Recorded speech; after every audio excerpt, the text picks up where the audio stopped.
Decisions. Well, I'll take the lot. Well, that's 156, please. There's your change. Cheers. Do you saw gaffer tape? Oh, I finally managed to nod off after that flaming smoke alarm woke us all up. I say all of us. Eddie could sleep through a nuclear attack. Sorry. No, it's not your fault. It's not your birthday, is it? No, but I feel like it is now. Oh, thank goodness for that. What is that anyway? Oh, that is lovely. Yeah.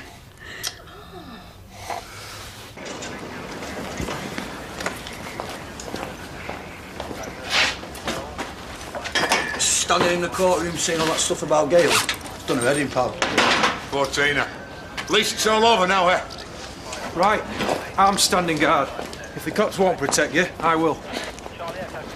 My night in high visibility tabard. I've deployed dozens of officers on the manhunt. I've got officers making door-to-door inquiries. We're not going anywhere until told otherwise. I feel bad leaving you now. Wish I hadn't said yes to a double shift. Look, Tony's hardly going to turn up here in broad daylight, is he? Besides, I've got Bill and Jason up on the roof. You right there, lads? Mill with 2 sugars when you're ready, love. See, whatever I ask them, same old answer. Come on. See you later. Come to this underwear of yours. Sorry. It's 8:30. Yeah, listen, something's come up. Can you come back in an hour? An hour? Yeah. Yeah, right. Fine. Okay. So, did she like the gift? She was chuffed as mint balls. But she said nothing about coming home. No. All set? Well, there's no hurry. We've no need to set off till late morning. This your new train buddy? Yes, this is Robbie. Yes. I do. I was mulling over the options for the small group seminars. What have you opted for? Well... Have you lost your leaflet? Yeah. Here we are. Borrowed mine.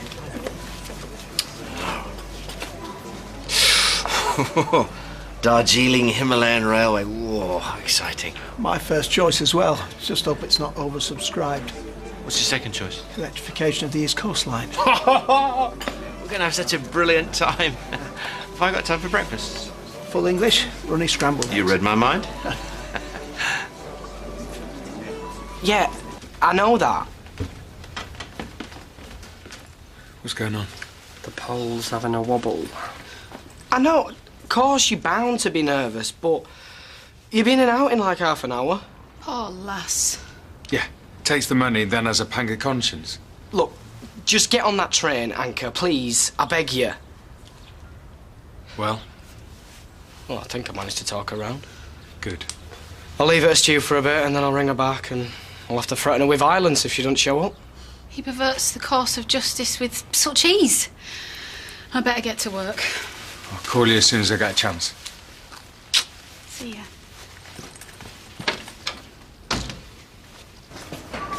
We received a call half an hour ago for someone claiming to see Mr. Gordon at Manchester Airport. Well, you better get down there quick. Obviously, we can't be in 2 places at once. Fine, just go.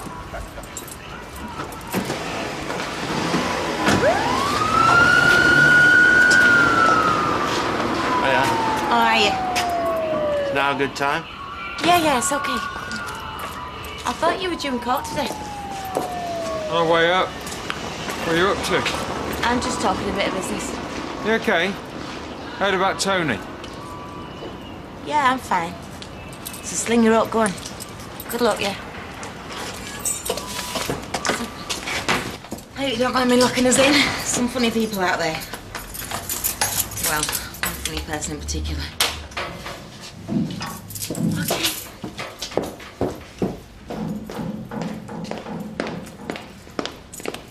Over there.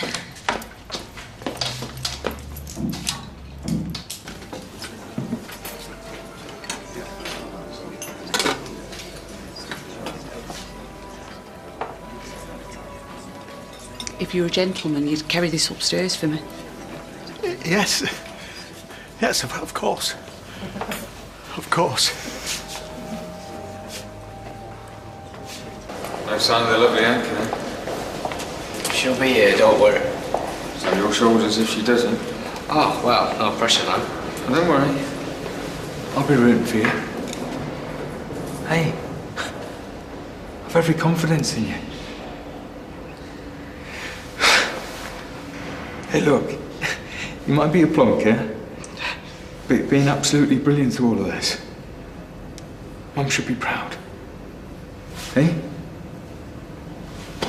Come on.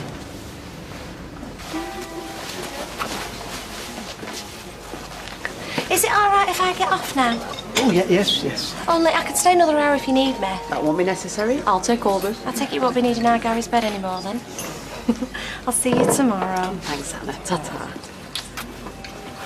I can't go. Yes, you can. But you've just come back. I should spend time with you. You're only going to York and I'll still be here when you get back. Anyway, you can't let this lobby down. Go! You know you want to.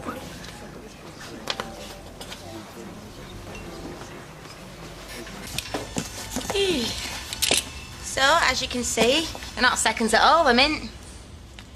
What are you selling them then? Well, the client we made them for started messing me about on price, so... How many pairs have you got? 2,000. I'll get my calculator.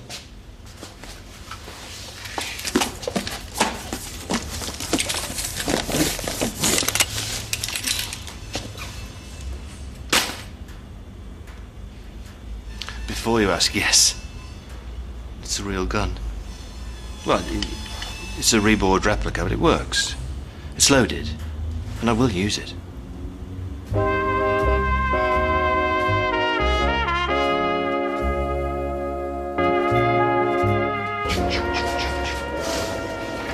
Two things in life fascinate me. Trains and guns.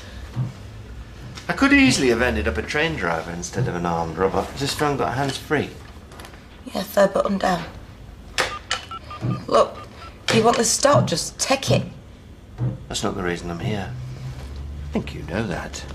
And what do you want? We don't keep cash on the premises, you know. Firstly, I want you to get rid of the idiots on the roof. Have you got their number? Yeah, it's in my mobile, in my bag. You know, the guy that just left, he could be back any second. Yeah. Well, I get more of a buzz if there's a chance somebody might walk in. What are they called on the roof? Webster, Bill Webster.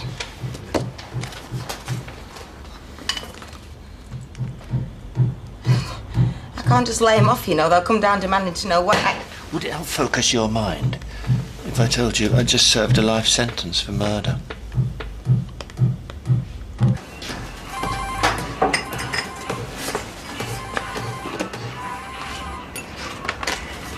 Carla? Hey, Bill. Listen, it's been a bit of a disaster. I've had the insurance people on the phone. They're saying the policy ain't up to date. Aye. Yeah, so, well, they're saying they can't pay out. You know, if they don't pay me, I can't pay you, can I? Yeah, but the roof will still need fixing. Yeah, look. Look, I'm really sorry, Bill, but until this gets sorted, the job's on hold, okay? She's only gone and laid us off. I'm not having that. No way. Look, it's Bill. I did my best, didn't I? Carla! Pete, nice and slow. Make him go. I need the keys.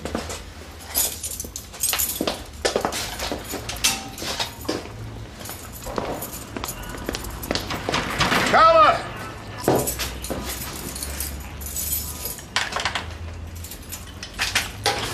You can carry on working, Bill, if you like, but you won't get paid. But we've turned work down. That's not my problem.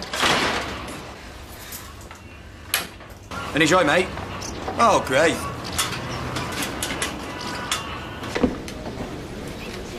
That seat's taken. Over here, Norris.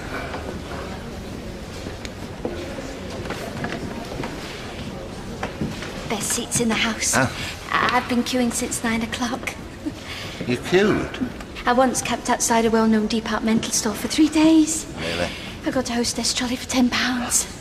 Paul will rise.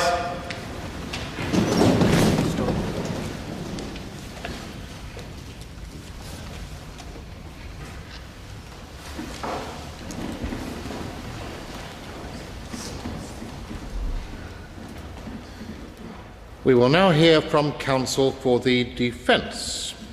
Mr. Hughes. My lord, members of the jury. Joe McIntyre met his death in the icy waters of Lake Windermere. But can you be sure you know how? There were no eyewitnesses. No murder weapon has been exhibited or identified by a scientist as delivering the fatal blow. The prosecution here has offered you only theories rather than reliable evidence in seeking to prove that my client was responsible for her husband's death. Yes, it's true. When Mr. McIntyre sailed away, she panicked. But after you have heard her evidence, you may believe that that was the behaviour of a loyal and devoted wife.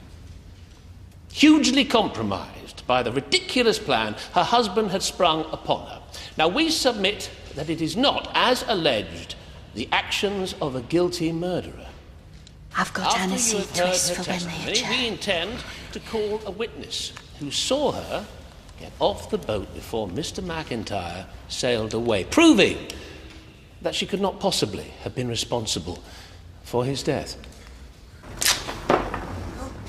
Look, if you want money, I can get you whatever you want. Just don't do. Now, scream. Scream! Oh! Oh! Now, I've got an apartment for 10 minutes. Don't go away.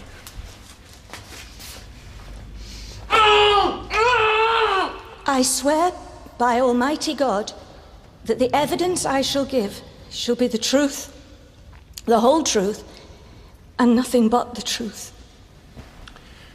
Please give the court your full name. Gail McIntyre. Mrs. McIntyre. I want you to tell us exactly what happened in the final few minutes you and your husband were together on Lake Windermere in February. He told me about his plan. What plan was that? The one to fake his death. I thought he was joking. So, what was your reaction? I begged him not to go through with it. Did you argue? Well, of course we did. I was furious. Wouldn't you be? And how did this argument progress? We fought a bit. A bit? It felt like my whole world was falling apart. I thought Joe had lost his mind. What happened then? I tried to stop him getting on the boat. We wrestled a bit, but he was a very strong man. Did you hit him with anything? No. No. I didn't want to hurt Joe. I loved him. So, what happened next? He shoved me off the boat. And then? He sailed away. Can you remember the last thing he said to you? He said, I love you, Gail. And I stood on the jetty and watched as he disappeared. And that was the last time you saw him? You were on dry land, he was in the boat, alive and well? Yes, absolutely. It's ingrained on my memory, and it will be till the day I die. I've got victim number 1 tied to a chair. I'm off to get victim number 2. Right, mate. I got bad news. I can't come to York. Got to blow you out. But you've paid for your ticket. Got to work. But that poses something of a dilemma. No, you can still go, obviously. When you're looking at slides of the Darjeeling Himalayan, you can think of me on PM602, eh? Come on. Well, if you're in need of further sustenance before you go, my wife Hayley will take excellent care of you. She's there now, is she? Yeah. Great.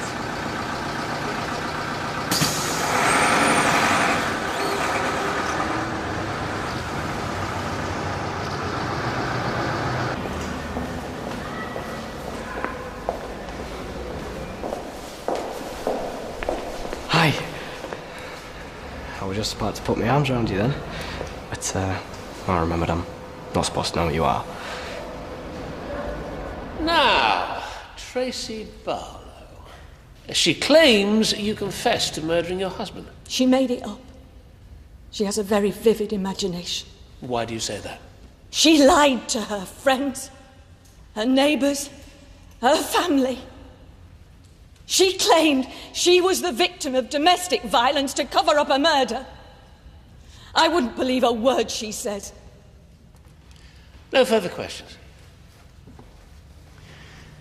Mrs. McIntyre, if your version of events is true, then why, when your husband sailed off into the distance, didn't you call the police? I was worried I'd be getting Joe into trouble. So rather than take the obvious course of action, from the very outset you were making calculations, weighing up the pros and cons. I thought Joe was alive and well. So, you rang your son David and summoned him to the lake, yes? Yes, Recovered your husband's boat and towed it back to Manchester. I had to. And when the police asked you about your husband, what did you tell them? That he was working in the Lake District. So, you lied to the police. I had to protect Joe. You lied to his daughter. I had to. From the moment you left him to die in the water, your every action was designed to deceive and dissemble, to cover your tracks. No!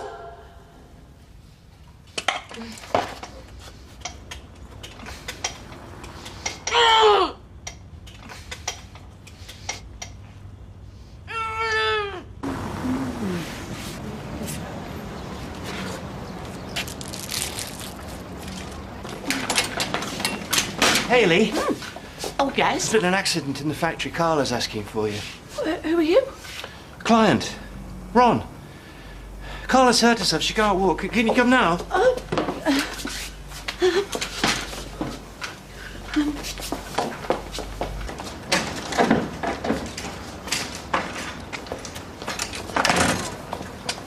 How did you feel when your husband told you he planned to fake his own death? I was appalled. Obviously. Surely that's the understatement of the century. You must have been hopping mad. Maybe. You had bailed this man out, emotionally and financially, time after time, and yet here he was, trying to draw you into his murky web. But I didn't hurt him. I got off the boat. We've already heard from an eyewitness who saw you arguing on the boat. They didn't see you get off. I've told you what happened. We've also heard from expert witnesses who say it is extremely likely that he sustained the blow to the head before he went into the water. Did you strike him on the head with the rolling pin, as Miss Barlow alleges? No! Do you know how he obtained his injury? I've asked myself that question 1,000 times. But you admit, you caused the scratches on his face and arms. Mrs. McIntyre. Yes. No further questions. She was showing me some stock and she tripped. The builders had left some gear lying there. Typical. I bet no one thought to do a risk assessment. Oh, well, why is it locked? She's paranoid about some nutter.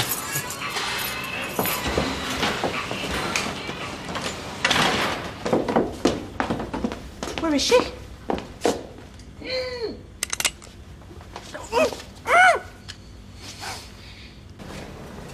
I'll take you for a decent cappuccino after. and then I'll hand over to Lois. It's a great name for currency, that, isn't it? It's Lois. Look, just stick to the story, yeah? And any tricky questions, just act dumb.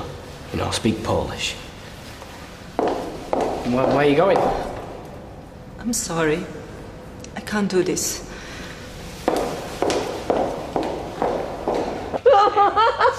Oh, did they give you a Chinese burn? Oh, shut up.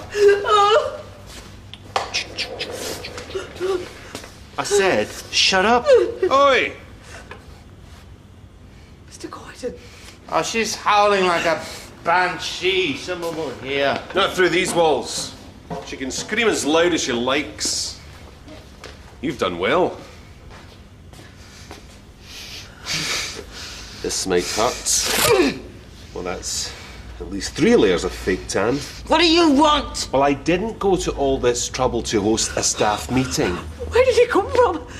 How did you get in? Don't worry. No one saw me. No one knows I'm here. And I'm quite certain we won't be disturbed.